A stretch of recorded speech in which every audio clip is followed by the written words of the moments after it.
আজকে আমরা একটা বিষয়ে আলোচনা করব, যেটি আমাদের এই যে পরীক্ষাটি হলো নেটের, সেখানে এসেছিল। প্রশ্নটিতে ছিল যে রঘুনাথ শিরোমণি কি বিশেষ পদার্থকে অস্বীকার করেছেন?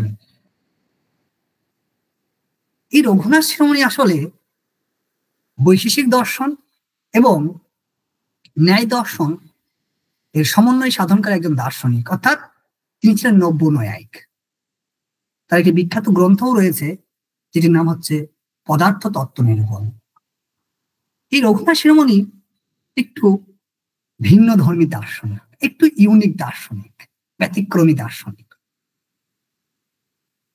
যেমন আমরা সকলেই পড়েছি যে সামান্য লক্ষণ, জ্ঞান লক্ষণ প্রত্যক্ষ ন্যায় দর্শন স্বীকৃত বা যোগজ প্রত্যক্ষ স্বীকৃত, কিন্তু রঘুনাথ শিরোমণি সামান্য লক্ষণ প্রত্যক্ষ এবং যোগজ প্রত্যক্ষকে অস্বীকার করেছেন। আমরা সকলেই পড়েছি যে বৈশেষিক দর্শনে পরমাণু এবং দৈনুক স্বীকৃত, কিন্তু রঘুনাথ শিরোমণি দৈনুক এবং পরমাণুকে অস্বীকার করেছেন।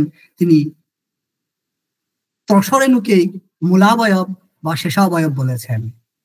এবং এই রঘুনাথ শিরোমণি এই বিশেষ পদার্থকেও অস্বীকার করেছেন।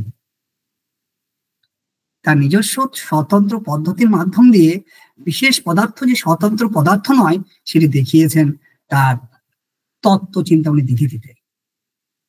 তত্ত্ব চিন্তামণি দিধিটি মূলত একটি কমেন্টারি। কার কমেন্টারি?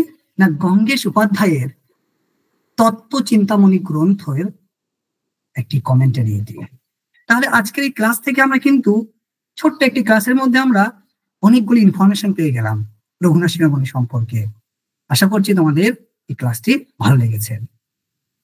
মহেশ্বর একাডেমি একটি অনলাইন প্ল্যাটফর্ম, যেখানে আমরা ক্লাস দিয়ে থাকি ইউজিসি নেটের ফিলসফি, ডাব্লিউবি সেটের ফিলসফি, পিএসসি ফিলসফি, মাদ্রাসা service commission philosophy, school service commission philosophy, Bihar public service commission philosophy.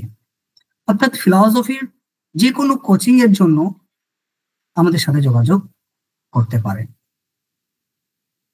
তাই আর দেরি না করে নতুন ব্যাচের জন্য জুন 2025 নিউ ব্যাচ নেট এবং পাবলিক সার্ভিস কমিশন এর যে নতুন নোটিফিকেশন এসেছে, যেটার পরীক্ষা 14 সেপ্টেম্বর হবে, তার জন্য আমাদের নিউ ব্যাচে জয়েন করে যাও বা অ্যাডমিশন নিয়ে নাও। Thank you so much.